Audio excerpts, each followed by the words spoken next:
दिल्ली के त्रिलोकपुरी इलाके में मिले लवारिस बैग में कुछ भी नहीं मिला है। इससे पहले त्रिलोकपुरी इलाके में मेट्रो पिलर 59 के नजदीक 2 लवारिस बैग मिलने से हड़कंप मच गया था।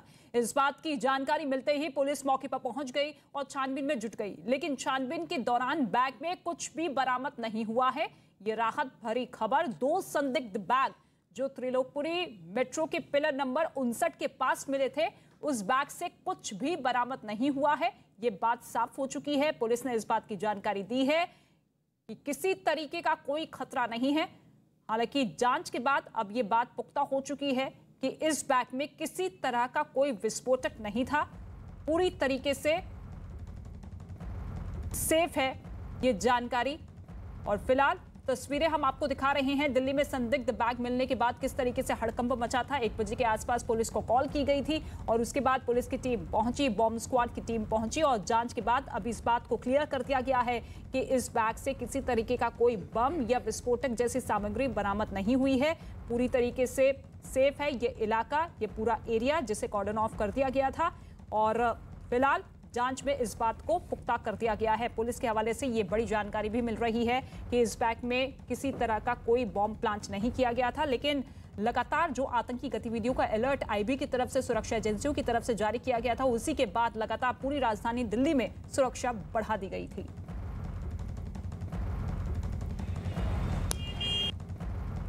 कॉल मिली थी कि 2 लवारिस बैग्स पाए गए हैं मेट्रो पिलर के नीचे, और जैसे ही कॉल मिली हम लोग सब एक्टिवेट हो गए और बीडीएस बीडीटी टीम हमारी जो है उन्होंने आकर जो प्रोब किया है उससे ये पता चला है कि किसी की पर्सनल बिलोंगिंग्स हैं, किसी का बैग लिफ्ट हुआ है और आइडेंटिफाई हो गया जिसका बैग है वो हमारे पास पहुंच रहे हैं। और उत्तर प्रदेश के मुख्यमंत्री योगी आदित्यनाथ ग्रेटर नोएडा के एक अस्पताल में पहुंचे। जो तस्वीरें हम आपको दिखाएंगे, इन तस्वीरों के जरिए आप देखिए योगी आदित्यनाथ किस तरीके से अस्पतालों में जाकर वहां की व्यवस्थाओं के बारे में जानकारी लेते हुए, क्योंकि कोविड के जिस तरीके से मामले रफ्तार के साथ आगे बढ़ रहे हैं उसको लेकर योगी आदित्यनाथ सख्त निर्देश दे चुके हैं कि तैयारियां अस्पतालों में पुख्ता है।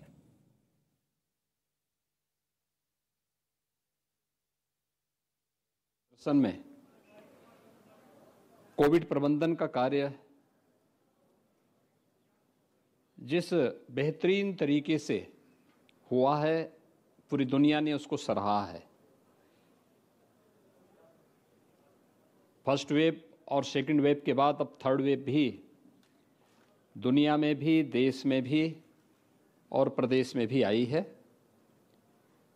हम सब इस बात को जानते हैं कि फर्स्ट वेव को सफलतापूर्वक नियंत्रित करने के बाद सेकंड वेव के दौरान न केवल दुनिया में बल्कि देश में भी और उत्तर प्रदेश में भी ऑक्सीजन की कुछ समस्याएं देखने को मिली थी और उस समय भारत सरकार ने ऑक्सीजन स्पेशल ट्रेन चलवाई थी। ऑक्सीजन की आपूर्ति करवाने में उसने काफ़ी मदद की। एयरफोर्स के जहाज भी उस समय उपयोग किए गए थे। उसके बाद ऑक्सीजन आत्मनिर्भरता के लक्ष्य को प्राप्त करने की दिशा में जो कदम बढ़ाने थे, आज मुझे ये बताते हुए प्रसन्नता है कि उत्तर प्रदेश में 551 ऑक्सीजन प्लांट लगे, जिसमें 11 ऑक्सीजन प्लांट आपके इस गौतम बुद्ध नगर में भी स्थापित हुए हैं, जो सभी क्रियाशील हैं। वैक्सीनेशन ड्राइव का कार्यक्रम यह देश 1 वर्ष पहले 16 जनवरी 2021 को वैक्सीनेशन के कार्यक्रम को, वैक्सीनेशन के अभियान को प्रारंभ किया था और 1 वर्ष में पूरे देश के अंदर 157 करोड़ वैक्सीन की डोजेज उपलब्ध करा दी गई थी। आज मुझे बताते हुए प्रसन्नता है कि उत्तर प्रदेश में भी 23 करोड़ 75 लाख वैक्सीन की डोज उपलब्ध कराई जा चुकी हैं। नेशनल एवरेज से उत्तर प्रदेश वर्तमान में एक अच्छी स्थिति में है। हमने प्रदेश के अंदर फर्स्ट डोज 95% से अधिक लोगों को उपलब्ध करवा दिया है और सेकंड डोज 62% लोगों को उपलब्ध करा दिया है। 15 से 17 आयु वर्ग के प्रदेश में 1,40,00,000 जो डोजेस दी जानी हैं, उनमें से हम लोगों ने 62,83,000 डोजेज उपलब्ध करा दी हैं और प्रिकॉशन डोज भी हम लोग ने अब तक 5,29,000 लोगों को प्रदेश में उपलब्ध करवाया है, जिसमें 60 वर्ष से ऊपर के किसी गंभीर बीमारी से पीड़ित जो सीनियर सिटीजन हैं, हेल्थ वर्कर हैं, उन सभी लोगों को ये प्रिकॉशन डोज दी जा रही है। उनमें हम लोगों ने प्रदेश के अंदर 5,29,000 लोगों को ये डोजेज अब तक उपलब्ध करवाई हैं। गौतम बुद्ध नगर ने वैक्सीनेशन ड्राइव के कार्यक्रम को बहुत अच्छे ढंग से आगे बढ़ाया है। खासतौर पर अगर हम देखेंगे तो यहाँ पर जो फर्स्ट डोज है वह पहले ही 100% के लक्ष्य को प्राप्त कर चुका है। 15 से 17 वर्ष की आयु के जो लोग हैं, जो बच्चे हैं, उनको 1,16,000 डोज उपलब्ध कराई जा चुकी हैं। सेकेंड डोज जो वैक्सीन की है उसमें लगभग 52% लोगों को 92% लोगों को यहाँ पर उपलब्ध कराया जा चुका है। प्रिकॉशन डोज भी 45 यानी 46% लोगों को यहाँ पर गौतम बुद्ध नगर जनपद में उपलब्ध कराया जा चुका है। वैक्सीनेशन के इस अभियान में, जिसमें फ्री में वैक्सीन, सबको वैक्सीन, प्रधानमंत्री मोदी जी ने जिस दूरदर्शिता के साथ कोविड प्रबंधन में अपना मार्गदर्शन और नेतृत्व पूरे देश को दिया है, भारत में के अंदर बनी हुई दोनों वैक्सीन बहुत ही प्रभावी मानी गई हैं और न केवल आज भारत में बल्कि दुनिया भर में उनकी डिमांड हो रही है। वैक्सीनेशन का प्रभाव है कि थर्ड वेव की जो आशंका व्यक्त की जा रही थी और समय समय पर उठाए गए कदमों का परिणाम है। हमारी हेल्थ वर्कर्स, कोरोना वॉरियर्स, निगरानी समितियां, इन सब ने जो बेहतरीन कार्यक्रम किया, आज उसका परिणाम हम सब के सामने है कि थर्ड वेव की जो आशंका व्यक्त की जा रही थी कि अगस्त सितंबर 2021 में थर्ड वेव आएगी, उसको नियंत्रित किया जा चुका था। थर्ड वेव ओमिक्रॉन का एक नया वेरिएंट आया है, इस रूप में आज देखने को मिला है और हम देखेंगे तो इसमें 1% से भी कम लोग हॉस्पिटल में वर्तमान में एडमिट हैं। प्रदेश के अंदर अगर हम देखेंगे तो आज के दिन पर कुल हमारे पास जो एक्टिव केस हैं, उस एक्टिव केस में से मात्र यानी 0.5% लोग हॉस्पिटल में हैं। ऐसे ही गौतम बुद्ध नगर जनपद में जो कुल एक्टिव केस 9,500 हैं, इसमें से कुल 200 लोग हॉस्पिटल में हैं। वे भी हॉस्पिटल में वे लोग हैं जो पहले से किसी गंभीर बीमारी से ग्रसित हैं। इसलिए थर्ड वेव में भागने या डरने की आवश्यकता नहीं, लेकिन बीमारी है तो सतर्कता और सावधानी आवश्यक है और सतर्कता और सावधानी के लिए एक हम लोग 2 गज की दूरी और मास्क है जरूरी के मंत्र का पालन जरूर करें। तो ग्रेटर नोएडा के अस्पताल में पहुंचे योगी आदित्यनाथ बताते हुए कि किस तरीके से कोरोना के खिलाफ हमारी जंग जारी है। फिलहाल खबरों में आगे बढ़ रहे हैं। अपने विवादित बयानों के बाद चौतरफा घिरे आईएमसी अध्यक्ष तौकीर रजा ने अब न्यूज 18 को धमकी दी है। न्यूज 18 के खास शो देश नहीं झुकने दूंगा में सवाल पूछने पर तौकीर रजा इतने नाराज हो गए कि उन्होंने खुलेआम धमकी देनी शुरू कर दी। आप भी देखिए क्या कुछ कहा तौकीर रजा ने। देखिए हमारा देश है, बस हाथ ही जोड़िएगा और कोई धमकी मत दीजिएगा, क्योंकि वो दिन अब लग गए। ये मुंगेरी लाल के हसीन सपने जो आप देख रहे थे ना, अब सुनिए मेरी बात, हाथ ही जोड़िएगा क्योंकि वरना माफियाओं और गुंडों के अब लठ बजते हैं। एक बात का आप जवाब मुझे। हाँ जी, अब माफियाओं पर बुलडोजर चलते हैं। बात अगर तमीज से नहीं, मैं भी तमीज में ही कर रहा हूँ, आप तमीज में नहीं कर रहे थे। तमीज से जवाब मिलेगा, वरना तुम्हारी भी जूतेकारी हो जाएगी। बदतमीजी क्या करेंगे, क्या करेंगे, क्या करेंगे, क्या करेंगे, बताइए ना, क्या करेंगे, क्या करेंगे? जिहालत दिखाते हो आपने जो किया वो क्या है? हिंदुओं गली गली खून बहेगा, गली गली खून बहेगा का क्या मतलब था? हिंदुओं के खून बहाने की बात करेंगे आप? जवाब मिलेगा, गली गली खून बहेगा, तुम्हारा मुंह तोड़ दिया जाएगा। मुंह तोड़ दिया जाएगा, मुंह तोड़ दिया जाएगा। कैसे? जो कमलेश तिवारी के साथ क्या वही करेंगे मेरे साथ? क्या करेंगे? सवाल का जवाब तुम दो। मुंह कैसे तोड़ेंगे, क्या करेंगे? सवाल का जवाब देखिए, ये कांग्रेस को समर्थन दे रहा है, इन्होंने कह रहे हैं मुंह तोड़ दूंगा मैं। ये मुंह तोड़ने वाले की बात कर रहे हैं। मैं बात करूंगा, इन लोगों से बात करवा रहे हो मेरी? इन्हें बात करने का तमीज नहीं है, इन लोगों से मेरी बात करवा रहे हो भाई? किन लोगों से बात करवा रहे हो मेरी? तुम लोग आते हो बात करने के लिए, ये बात करने के लायक है? इस लायक है कि इनकी बात का जवाब दिया जाए?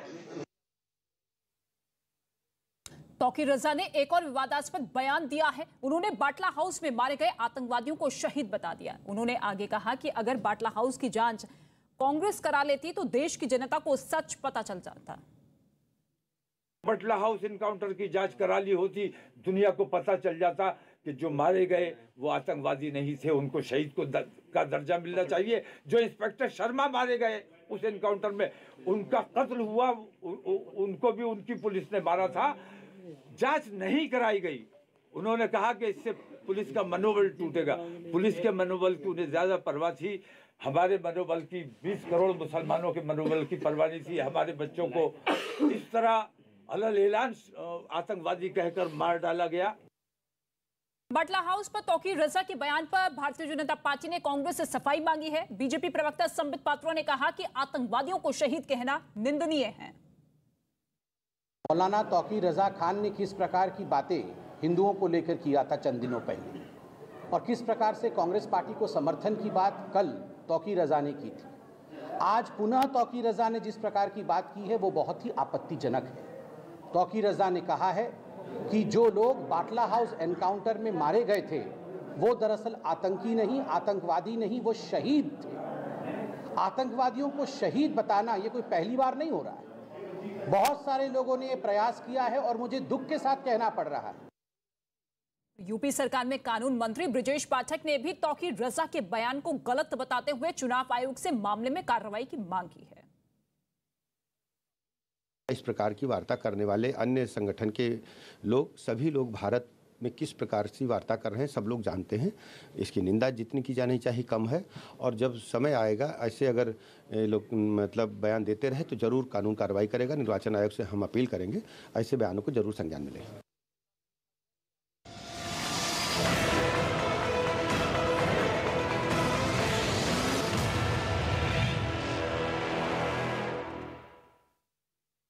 विधानसभा चुनाव से ठीक पहले समाजवादी पार्टी के कुनबे में कमल खिल चुका है। मुलायम सिंह यादव की छोटी बहू अपर्णा यादव आज बीजेपी में शामिल हो गई हैं और इसे समाजवादी पार्टी में सबसे बड़ी सेंधमारी के तौर पर देखा जा रहा है। अपर्णा यादव को दिल्ली बीजेपी मुख्यालय में यूपी बीजेपी के अध्यक्ष स्वतंत्र देव सिंह और उप मुख्यमंत्री केशव प्रसाद मौर्य ने पार्टी की सदस्यता दिलाई।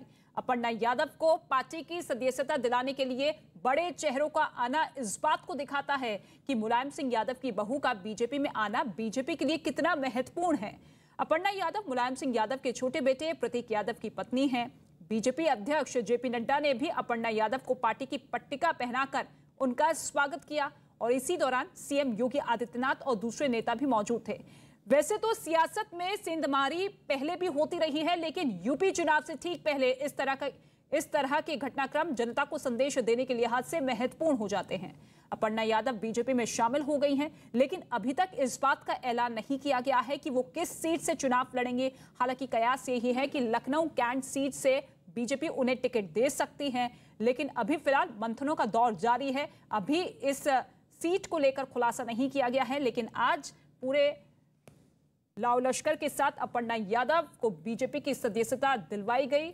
जेपी नड्डा, योगी आदित्यनाथ ने उनका स्वागत किया और साथ ही अपर्णा यादव इस बात का जिक्र करते हुए कि नरेंद्र मोदी की तरफ से, योगी आदित्यनाथ की सरकार की तरफ से जो काम किए जाते हैं महिलाओं के हित में, गरीबों के हित में, हर तबके को लेकर उनसे वो प्रभावशाली रही हैं पिछले लंबे वक्त से। और ऐसे में चुनाव से ठीक पहले बीजेपी में शामिल होना, जो कि समाजवादी पार्टी के लिए बड़े झटके के तौर पर तो है, लेकिन बीजेपी इसे तोड़ बता रही है, काट बता रही है। जिस तरीके से मंत्री विधायक बीजेपी का दामन छोड़ते हुए सपा में शामिल हो रहे थे, ऐसे में भारतीय जनता पार्टी इसे एक बड़ी उपलब्धि के तौर पर देख रही है। ये 3 तस्वीरें आप देखिए, आज की सियासत से जुड़ी हुई, यूपी सियासत की जुड़ी हुई ये 3 तस्वीरें। अपर्णा यादव पिछले 1 हफ्ते से लगातार कयास थे, चर्चाएं जोरों पर थी कि अपर्णा यादव बीजेपी का दामन थाम सकती हैं, और ऐसे में आज बुधवार के दिन सुबह 10:30 बजे के आसपास पार्टी का पट्टिका पहनाकर उनका स्वागत किया गया। नेता मुलायम सिंह जी की बहू अपर्णा यादव आज भारतीय जनता पार्टी में शामिल हो रही हैं। मैं हृदय से स्वागत करता हूं। और कारण क्या है, उत्तर प्रदेश के बारे में आप जानते हैं। आज उत्तर प्रदेश के पूर्व मुख्यमंत्री श्री मुलायम सिंह यादव जी की पुत्रवधू श्रीमती अपर्णा यादव जी भारतीय जनता पार्टी परिवार का हिस्सा बनी हैं। मैं सबसे पहले भारतीय जनता पार्टी परिवार में आपका स्वागत करता हूं। मुझे यह कहने में प्रसन्नता हो रही है कि निश्चित तौर से श्री मुलायम सिंह यादव जी की पुत्रवधू होने के बाद भी समय समय पर आपने जो अपना विचार आप सब मीडिया के मित्रों के माध्यम से रखा है, वह विचार सदैव से मुझे उनका भाजपाई लगता था कि वो भारतीय जनता पार्टी परिवार के लिए उपयुक्त एक मातृशक्ति के क्षेत्र में नेत्री हैं। पार्टी की सदस्यता मिलने के बाद अपर्णा यादव ने यह कहा कि इस देश को बचाना है तो हमको राष्ट्रवाद के साथ चलना होगा। और क्या कुछ कहा मुलायम सिंह यादव की छोटी बहू ने, सुनिए। अपर्णा यादव जी हमारे साथ हैं, हम इनसे बात करते हैं। बीजेपी ने आप ज्वाइन किया है, कहा यह जा रहा है कि बहुत बड़ा झटका है समाजवादी पार्टी के लिए, झटका मानती हैं? देखिए, मुझे झटका तो नहीं पता, पर मुझे ये पता है कि ये अपर्णा यादव का बहुत बड़ा फैसला था कि मुझे राष्ट्र धर्म से सर्वोपरि और कुछ नहीं लगा। इसीलिए राष्ट्र धर्म का निर्वाह करते हुए मैंने सोचा कि मुझे आदरणीय प्रधानमंत्री जी की जो नीतियां हैं उनसे प्रभावित होकर के मैं भाजपा ज्वाइन करूँ। अखिलेश और मुलायम की क्या बात आपको पसंद नहीं आई जो आप बीजेपी की ओर बढ़ चली? देखिए, परिवार से मैं कोई विमुख नहीं हूँ। मैंने मेरे बड़ों का, सबका मेरे ऊपर बहुत आशीर्वाद है। एज अ बहू मैं हमेशा से अपने परिवार के गरिमा और जो भी उसके नियम हैं वो निर्वाह करती रहूंगी। मेरी पार्टी आइडियोलॉजी की ये बात है, मुझे राष्ट्रवाद ज्यादा पसंद है, इसलिए मैं आदरणीय प्रधानमंत्री जी के संरक्षण में आई हूँ। लखनऊ कैंट से क्या आप विधानसभा चुनाव लड़ेंगी? जैसा पार्टी सुनिश्चित करेगी वैसा करूंगी। मैंने कैंट में बहुत काम किया है, बाकी पार्टी जो भी निर्णय करे। पार्टी में बड़ी भूमिका के लिए आप तैयार हैं? जैसा प्रधानमंत्री जी और जो कोर टीम है वो डिसाइड करे, जैसा दिशा निर्देश होगा उस तरीके से काम किया जाएगा। तो आज समाजवादी कुनबे में बड़ी सेंधमारी हुई है, लेकिन अखिलेश यादव से जब इस बारे में सवाल पूछा गया तो उन्होंने अपर्णा यादव के बीजेपी में जाने पर शुभकामनाएं दी। अपर्णा यादव के राष्ट्रवाद के मुद्दे पर भी उन्होंने जवाब दिया। सबसे पहले तो मैं बधाई दूंगा और शुभकामनाएं, और साथ ही साथ हमें खुशी इस बात की है कि समाजवादी विचारधारा का विस्तार हो रहा है। समाजवादी विचारधारा का विस्तार जो हो रहा है, मुझे उम्मीद है कि हमारी विचारधारा वहां भी पहुंच करके और संविधान और लोकतंत्र को बचाने का काम होगा। मैं खुद मिलिट्री स्कूल में पढ़ा हूं, धौलपुर मिलिट्री स्कूल, और कभी कंफ्यूज मत होना मिलिट्री स्कूल और सैनिक स्कूल में। जो मिलिट्री स्कूल हैं वो सेंट्रल गवर्नमेंट से चलते हैं, सैनिक स्कूल हैं वो स्टेट गवर्नमेंट चलाती है, जिसमें फंड सेंटर के भी मिलते हैं। मिलिट्री स्कूल में बचपन से लेकर के मैंने 7 साल गुजारे हैं। आज भी पूरे देश की सीमा उठा करके देख लीजिए, कहीं न कहीं मिलिट्री स्कूल का पढ़ा हुआ ऑफिसर वहां पर लगा खड़ा मिलेगा आपको। हमारे साथ के वो लोग हैं जो सीमा पर आज भी खड़े हैं। हालांकि अखिलेश यादव से पहले जब शिवपाल यादव से अपर्णा यादव के बीजेपी में शामिल होने के बारे में सवाल पूछा गया तो वो सवालों से बचते हुए नजर आए। शिवपाल जी, अपर्णा यादव ने ज्वाइन किया बीजेपी, तो शिवपाल यादव फिलहाल कुछ नहीं कहे अपर्णा यादव के ज्वाइनिंग पर और वो सीधे अपने घर से निकल गए हैं। तो अपर्णा यादव के बीजेपी ज्वाइन करने के बाद पार्टी नेता अमित मालवीय ने एक वीडियो ट्वीट किया है। अमित मालवीय ने मुलायम सिंह यादव का एक वीडियो ट्वीट कर अखिलेश यादव पर सीधे तौर पर निशाना साधा, जिसमें मुलायम सिंह यादव ये कहते हुए नजर आ रहे हैं कि देश में किसी नेता ने अपने बेटे को सीएम बनाया जो किसी ने नहीं बनाया, जो अपने आप का नहीं हो सकता है किसी का नहीं हो सकता है। इस वीडियो को ट्वीट करते हुए बीजेपी ने यह लिखा है कि जो अपने बाप का नहीं हुआ वो किसी का नहीं हो सकता। ये ट्वीट बीजेपी की तरफ से जारी किया गया है और इसी वीडियो के जरिए मुलायम सिंह यादव की उन बातों को कोट करते हुए सीधे तौर पर अखिलेश यादव पर हमला बोला गया।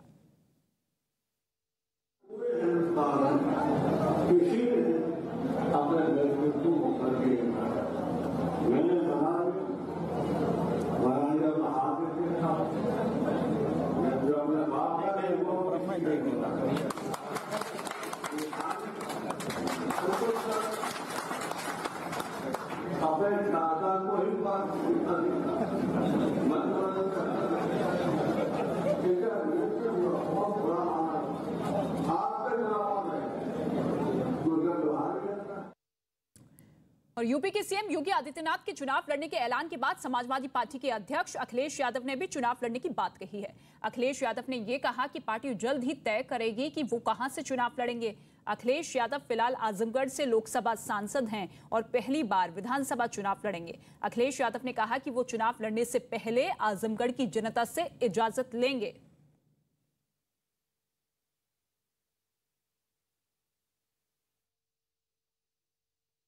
मैं आजमगढ़ की जनता से अनुमति लेकर के ही चुनाव लड़ूंगा अगर चुनाव लड़ता हूं तो। आजमगढ़ की जनता से अनुमति इसलिए लेनी पड़ेगी, वहां के लोगों ने मुझे जिताया है।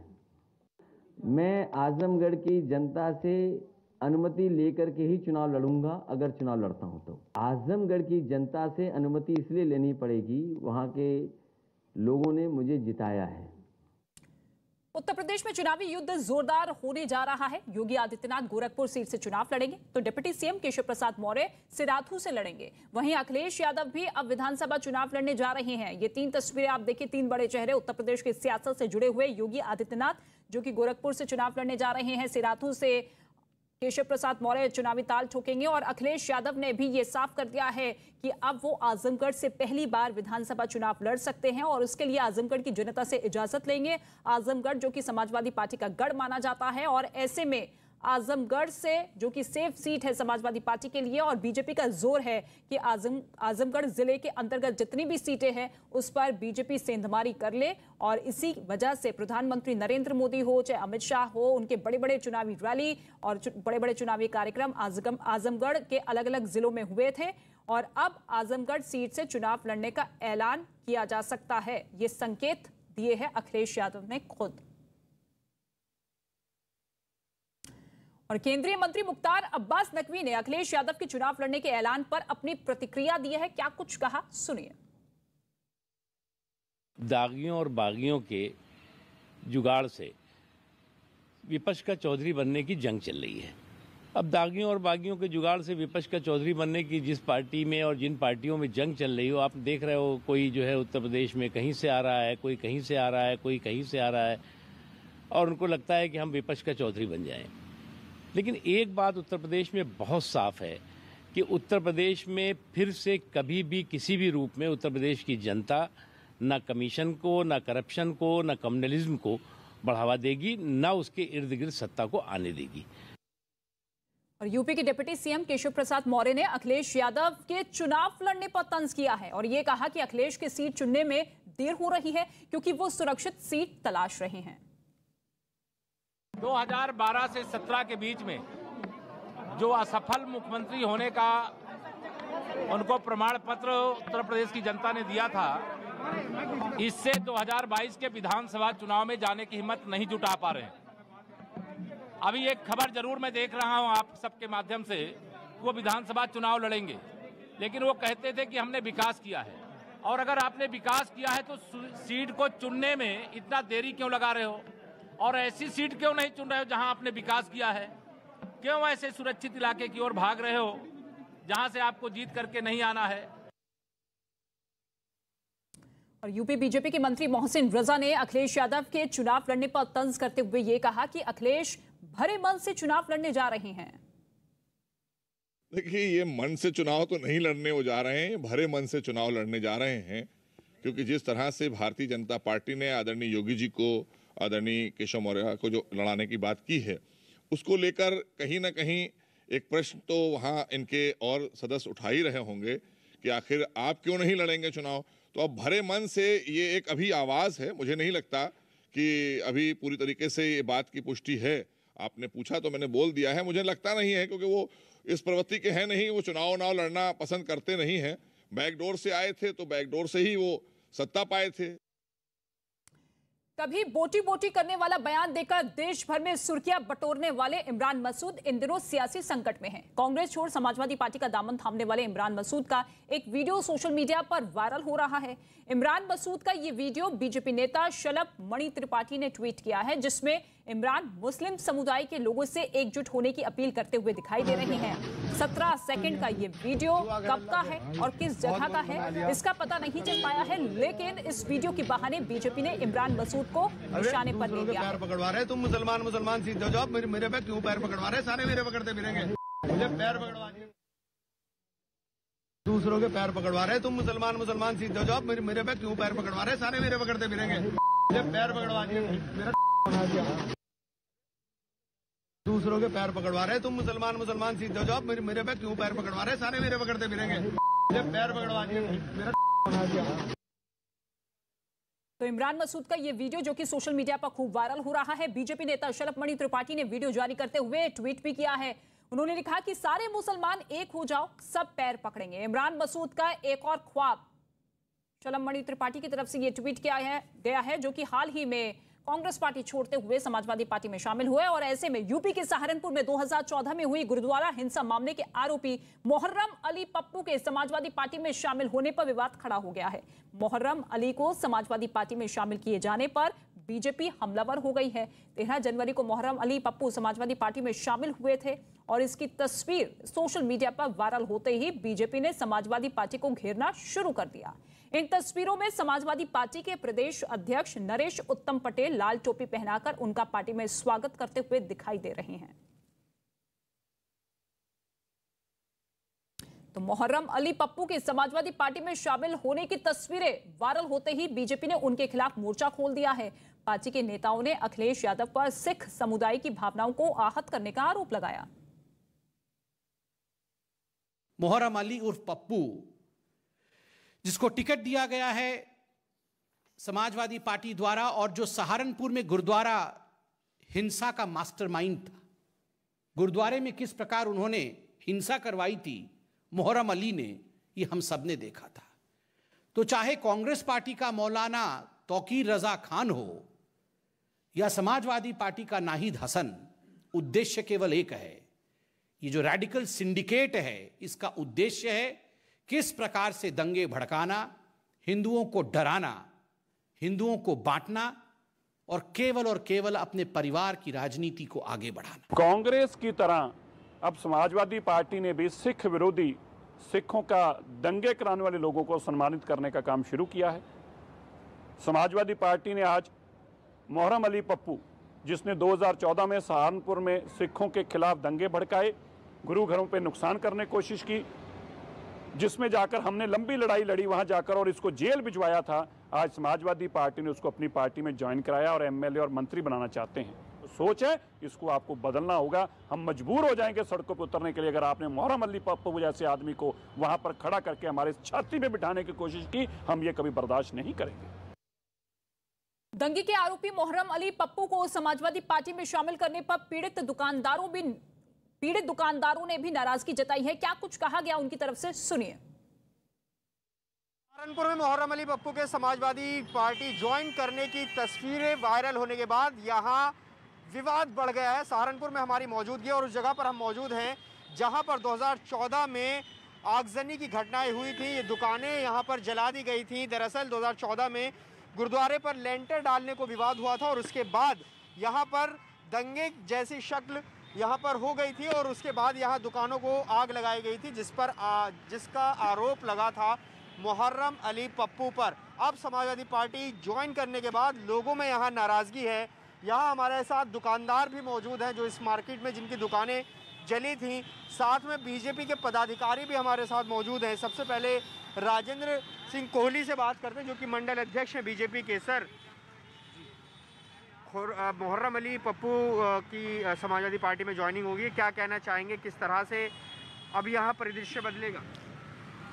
समाजवादी पार्टी ने जिस हिसाब से मुहर्रम अली पप्पू को ज्वाइनिंग कराई है यहाँ के स्थानीय विधायक संजय गर्ग जी द्वारा, इससे ये साबित होता है कि समाजवादी पार्टी जो है वो दंगाइयों के साथ है, दंगाइयों को उनका संरक्षण और समर्थन प्राप्त है और निश्चित ही यहाँ पर इस बार संजय गर्ग जी भारी मतों से हारेंगे और भारतीय जनता पार्टी के राजीव गुंबर यहाँ पर जीतेंगे।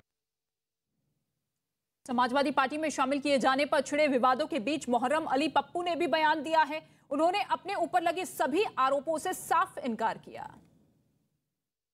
सिख समाज के लोगों का हमारा तो माननीय जिला अधिकारी आलोक कुमार पांडे जी और एसएसपी साहब सहारनपुर दिनेश कुमार पी नेट पे पड़ा हुआ है, आप देख लीजिए। गुरुद्वारे साहब के अंदर बैठ के ये फैसला जो उन्होंने कराया था वही कोर्ट में डीएम साहब ने डिस्ट्रिक्ट जज को लिखा, डिस्ट्रिक्ट जज ने मुताल्लिका कोर्ट में भेज दिया, वो मुकदमे ख़त्म हो गए। कुछ पेंडिंग है ये कोर्ट में जो कोरोना का चल रहा है इसकी वजह से, वरना वो भी ख़त्म हो गए थे, कोई मुकदमा पेंडिंग नहीं। तो मैं तो मर जाऊँगा लेकिन अपनी बात से पीछे नहीं हटूँगा। जो उस वक्त कहा था अपने सिर पे तसला रख के, गुरुद्वारा साहब का गुरुद्वारा जो है वो गुरु का घर है, अल्लाह का घर है। तो जिस तरह जितना एहतराम हम मस्जिद का करते हैं उतना ही गुरुद्वारा साहब का अपने सिर पे अपने साथियों को ले जा के उसका वही तामीर जब शुरू करेंगे वो लोग तो हम करेंगे उसमें। अब ये कुछ पता नहीं बेचारे कहाँ से उछल कूद, उनका ज़ाती तौर पे संजय भाई से कुछ मसला है तो वो टारगेट मुझे कर रहे हैं। वहीं सहारनपुर के सिटी एसपी राजेश कुमार ने यह कहा है कि मुहर्रम अली पप्पू के खिलाफ कई मामले दर्ज हैं और हाल ही में गुंडा एक्ट के तहत कार्रवाई भी की गई है। मुहर्रम अली पप्पू के बारे में थाना मंडी से जानकारी की गई तो थाना मंडी क्षेत्र का रहने वाला है, वहाँ का हिस्ट्री सीटर भी है। इसके ऊपर करीब 2 दर्जन से के लगभग मुकदमे हैं और इसके खिलाफ अभी गुंडा एक्ट की कार्रवाई भी चुनाव के दृष्टिगत प्रचलित है। और इसके साथ ही बीजेपी नेता तेजिंदर पाल सिंह बग्गा ने भी समाजवादी पार्टी को निशाने पर लिया है। उन्होंने ट्वीट किया है कि 2014 में सहारनपुर में सिखों की दुकानें और गुरुद्वारे जलाने वाले दृश्य शायद आप भूले नहीं होंगे। अब उन्हीं सिखों के घर और गुरुद्वारे जलाने वाले मास्टरमाइंड मुहर्रम अली पप्पू को समाजवादी पार्टी में शामिल कर लिया गया। अखिलेश यादव शर्म करो और डूब मरो, ये ट्वीट किया गया है तेजिंदर पाल सिंह बग्गा की तरफ।